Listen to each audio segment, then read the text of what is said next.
There we go. All right. So looking back at glycolysis, we've done step 1. We've now done step 2, tautomerization via an enediol intermediate.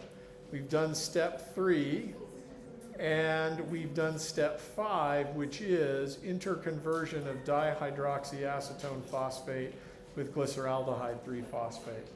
I'll just warn you, we're probably not getting to the other questions on the quiz today, which is fine.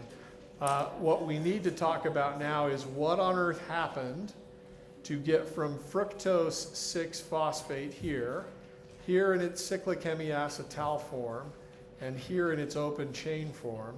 What on earth happened to split it up into two different parts, 2 different 3-carbon pieces? So this is pretty challenging. The enzyme that does this is called aldolase, and it's named for a reaction called the aldol reaction that would start with a ketone and an aldehyde and would generate fructose 6-phosphate. So this illustrates something that's true about biochemical reactions. It's true in general. Catalysts and enzymes don't care which way the reaction goes. They don't change whether the reaction's uphill or downhill. They simply make the reaction faster. So an enzyme, you could name it according to having a reaction go in whatever you think is the forward direction. And then later on you discover, oh no, actually it's more important when it's run in the reverse direction. That's true of a lot of different enzymes. The name aldol describes the reaction of an aldehyde and a ketone to get something like fructose. But for glycolysis, we'll be running it in the reverse direction, starting with fructose and getting an aldehyde or a ketone. So what we'll be doing is a retroaldol reaction. For it to make sense, you're actually going to need to understand a little bit about what an aldol reaction is in the forward direction. And then we can worry about going in the reverse direction. All right, so let me remind you, you've actually seen the aldol reaction before on the mechanism handout, and indeed, I think on one of your on a problem set question. The aldol reaction is an addition reaction to a carbonyl using an enolate as a nucleophile. So the simplest aldol reaction I could demonstrate to you would be starting with acetone. Are you recording? I am. Dang it. Maybe next time you'll catch me. I'm never going to do it now. Maybe I'll do it. I gave you cookies today. I can't give out cookies and extra credit on the same day. It will look like I'm trying too hard. And I have sons, so I know what it means to be a try-hard. I've heard that term before. My son, the missionary, talks about being a shooter, like missionaries that would like to have more responsibility and say, oh, I'm a zone leader, are called shooters or something like that. Or a what? Clank? I don't get that, though clankers are droids in Clone Wars, so. Do I like clankers? I don't know. Anyway, all right. You'll have to explain more later. Okay, the aldol reaction. I've not heard that. I'm going to ask him if he knows that one. The aldol reaction involves a carbonyl as an electrophile, where the LUMO is going to be the carbon-oxygen pi star. And then it involves another carbonyl as a nucleophile, and it's the enolate. To make the enolate, you actually need to take the carbonyl compound and deprotonate it on the alpha carbon, that is the carbon that's alpha or adjacent to the carbonyl carbon, remove the proton, you get an enolate which is resonance stabilized. I won't draw the other resonance structure. I'll just use this one where the negative charge is on the alpha carbon. This is your nucleophile, and I think you've seen this before. the alpha carbon attacks the pi star, breaking the pi bond. In so doing, we make a new bond between the alpha carbon of our nucleophile and the carbonyl carbon of our electrophile. So in blue here, this used to be the carbonyl carbon of the electrophile. In pink, this used to be the carbonyl oxygen, and it's now negatively charged. And then there are two other carbons attached to that blue carbon. All right? Nucleophile attacks electrophile. At this stage, there are no good leaving groups. There's actually, this first step is reversible.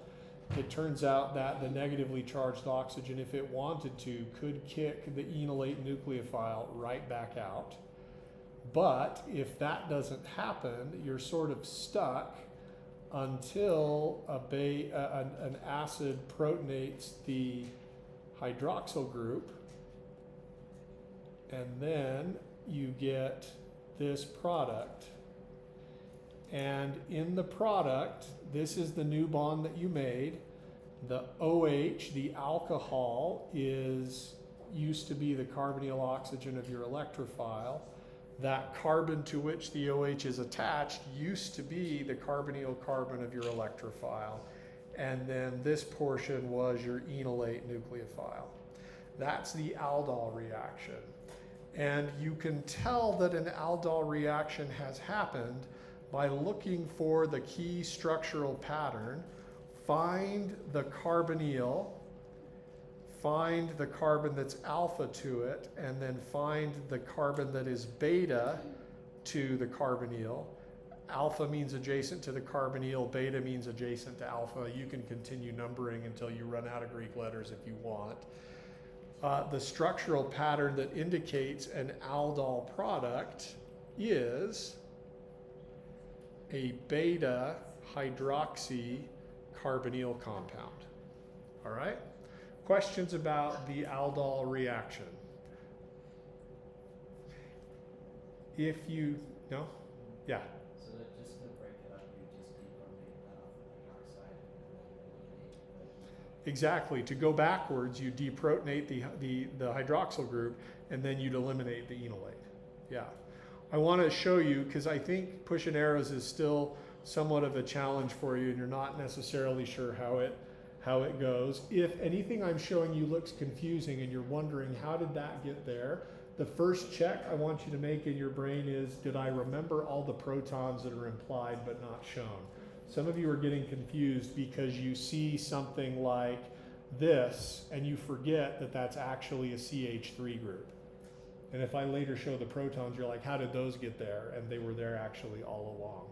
The other thing that's confusing is sometimes for reactions, instead of doing this, which is a proton transfer step, and this, which is an addition step, and then this, which is another proton transfer step. TXFR is my abbreviation for transfer. Sorry if you don't like that.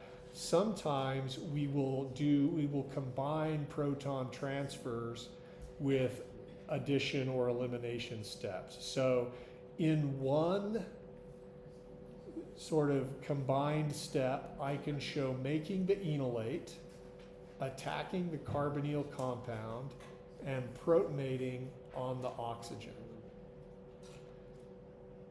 And some people prefer to do it that way because it requires them to do less drawing. The problem with this is it's easy to get confused and mixed up. If you're practicing on your own and you want to go stepwise slowly, that's totally fine. Okay? All right, other questions about the aldol reaction? Okay, let's talk retro aldol reaction, because I've shown you the forward step from an enolate nucleophile and a carbonyl electrophile to get to the aldol product pattern of a beta hydroxycarbonyl compound. But the aldol reaction is reversible. which means we can draw it in a retro sense, a retro-aldol reaction. And in the retro-aldol reaction, we're going to simply look at the forward aldol reaction. We'll compare, we'll start at the end, we'll try to figure out how are we going to get to this previous intermediate, and then draw the arrows accordingly. When you do a retro reaction, all of the intermediates are exactly the same. So, for example, here I'm starting with the beta hydroxycarbonyl compound, and then I look up here for the forward direction and I say, what intermediate immediately preceded that one? Well, it's the one where the pink oxygen's negatively charged. So, come up with a hypothesis. What do you think is the way I can get from the beta hydroxy alcohol to the intermediate where that oxygen is negatively charged? What do I do?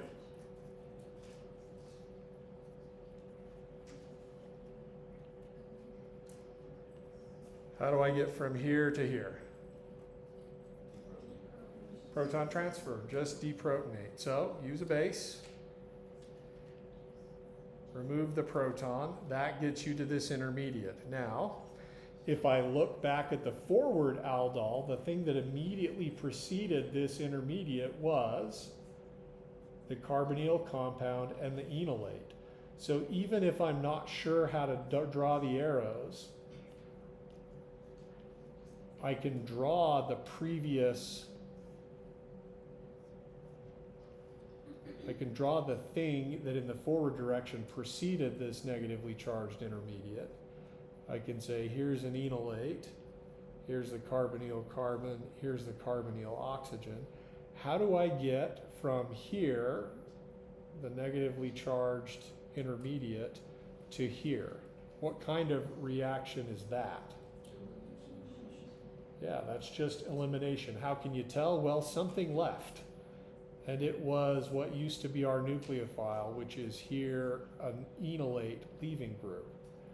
Electrons on the oxygen kick down, and then electrons go on to the carbon that is alpha to the carbonyl carbon. Then if I want to go from the enolate back to just this ketone, what have I got to do? Another proton transfer as electrons here pick up a proton. All right? So that's the retro-aldol reaction. Yeah? Enolates are okay leaving groups, especially if they get protonated pretty quickly after they leave. If you wanted to show this in the sort of fast or condensed way, then what you would do is you would show a base removing the proton from the pink hydroxy group. You'd show electrons from that oxygen-hydrogen bond. You would normally want to show them above, going onto the oxygen as a negative charge, but since we're going condensed, you have them directly form the pi bond. At the same time, you break the carbon-carbon bond between the purple beta and the purple alpha carbon. Going on, normally you would show those going on to the alpha carbon as a negative charge, but instead you can show the alpha carbon getting protonated by some acid, and that will get you in a single step to the starting materials for the aldol reaction, or the products of the retro-aldol reaction, which are a carbonyl electrophile and then something that you make an enolate out of. Okay. Questions about that? Kind of mind-blowing and mind-expanding. All right, let's see how it applies in glycolysis. So we're going to remind ourselves of what fructose 1,6-bisphosphate looks like. and we've drawn fructose before, and we know how to get from its closed chain form to its open chain form. That we did for related compounds at the beginning of class today. So I'm not going to show you how you get from the hemiacetal cyclic form to the open chain form, because I think you already know how to do that. Instead, what we're going to do, and this is, I believe, step, what is it, 4? Yeah.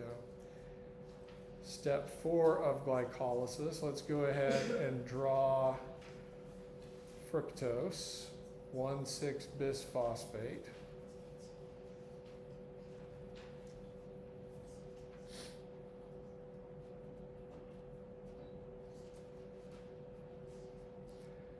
Carbons 6, 5, 4, 3. Carbon 2 is a ketone. And carbon 1 is another phosphoester. All right. I want you to look at, and I think actually, is that a problem in your quiz? Did we skip that one?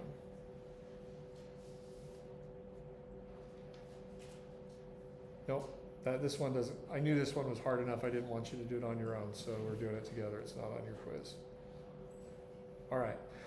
Look at that and start with the carbonyl carbon. That's going to be our purple carbonyl carbon. And I want you to look for the structural pattern of a beta hydroxy carbonyl compound. I want you to see whether this follows the pattern expected for an aldol product or a retroaldol starting material.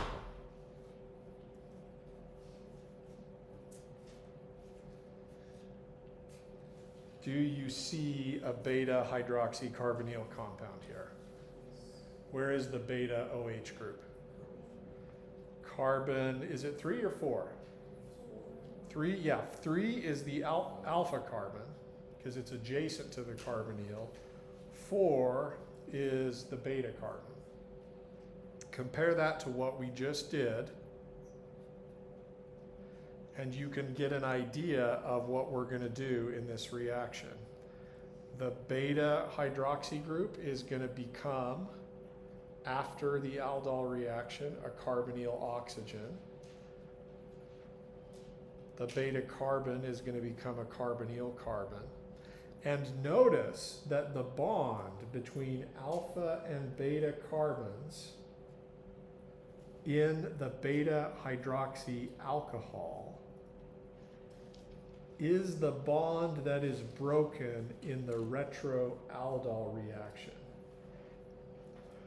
So this portion of our molecule is going to be our enolate. The bond between alpha and beta carbons is going to be the one that we break in the retroaldol reaction.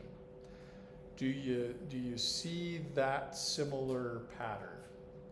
The only difference that we're dealing with for fructose versus our simple example is that fructose also has an OH group on the alpha carbon. That's going to be immaterial for us. It's not going to be involved. It's not going to matter, but it's a potential source of confusion. All right, so pushing arrows here. We'll do just what we did for the retroaldol reaction above. We'll start with the pink beta hydroxy group.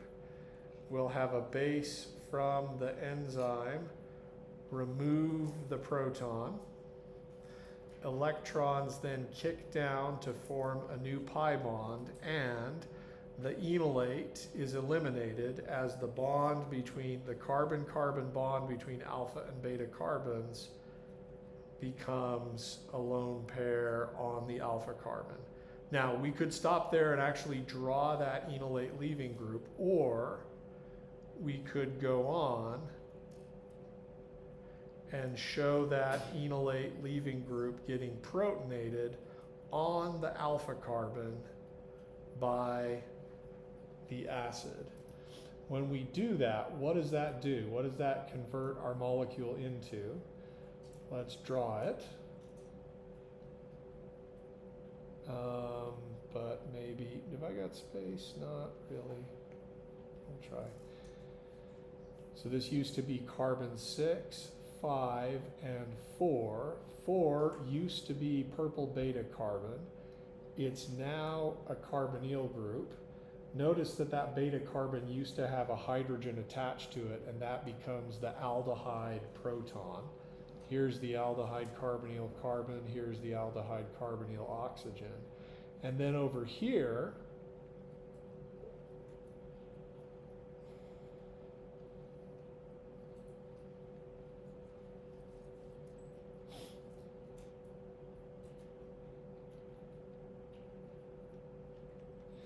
is what used to be C1, C2, and C3 of glucose.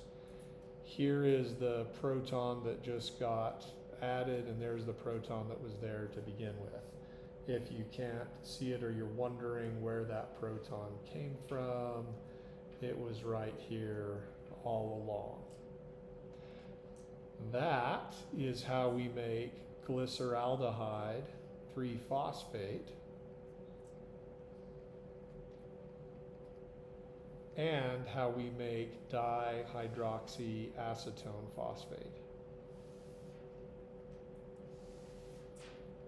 which you've now learned how to interchange in a subsequent step. Yeah? Is the alcohol connected to carbon 6 Yes, thank you for that. Is the alcohol attached to carbon 6 supposed to be a phosphate? Yeah, sorry about that. I was kind of in a hurry and then made a mistake. Yep.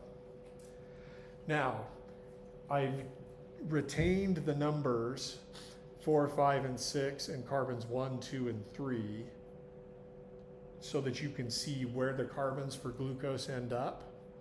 Understand that ever after, at this point, we're going to call this new carbon 1, new carbon 2, new carbon 3. And this will be new carbon 1, new carbon 2, new carbon 3. All right?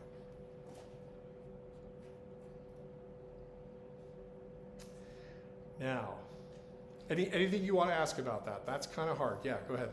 So why doesn't it, I guess it's just a different reaction, but like why doesn't the base take the alpha proton Yes. from the alpha carbon and then it does the like tautomerization between like 2 and 3 forms a bond and then moves the Yes. Okay, great question. So the question is, you saw before with both glucose to fructose and then with dihydroxyacetone phosphate to glyceraldehyde 3-phosphate that if you have an alpha hydroxy, you can do tautomerization.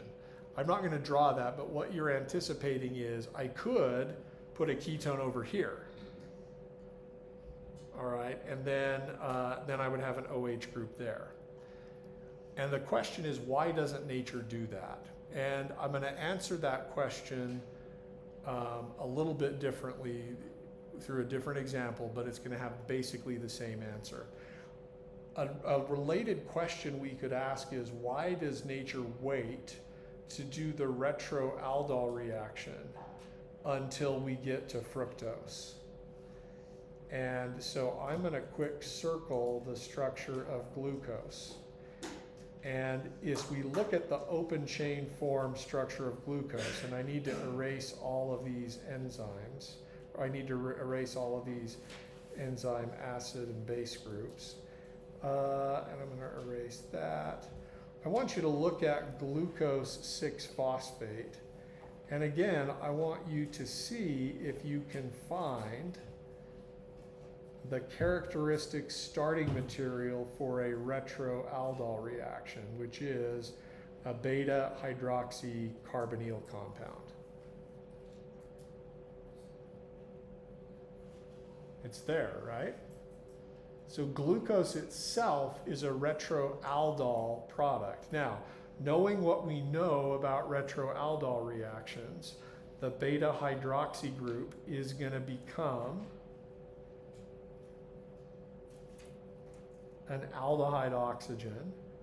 The beta carbon is going to become an aldehyde carbon in the retroaldol reaction.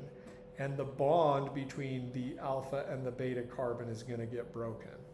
I'm going to just plan that out with a red squiggly line, meaning this is the bond that would be broken.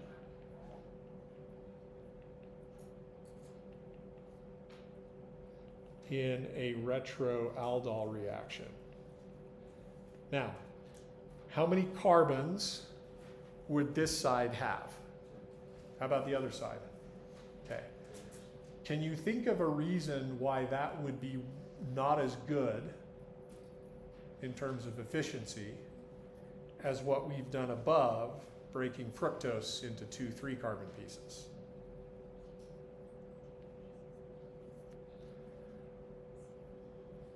Any thoughts? Go ahead. Maybe you would need different enzymes to break apart the 2-carbon and the 4-carbon. Yeah. Yeah, something that's 2 carbons versus 4 carbons you need to handle independently. But when we get to fructose and we split them into 2 3-carbon pieces, you already know in a subsequent step I can interchange these. So it's actually super efficient. We go to fructose 1,6-bisphosphate because then the retroaldol reaction gives us 2 pieces that are easily interconverted. And from that point on, we only need 1 set of enzymes to handle what used to be 2 different molecules. So there's chemical logic in this. If you have eyes to see, you can see the hand of God in it. Why did we go to fructose in the first place?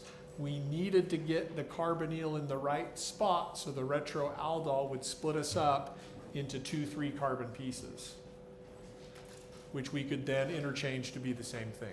All right, we're about halfway through glycolysis. I don't know that we're going to get to the citric acid cycle before the exam. We'll have to adjust some stuff later on in the semester. I think you guys won't complain if we do less than I thought we were going to do. So forward, we'll do our best, and I will see you tomorrow.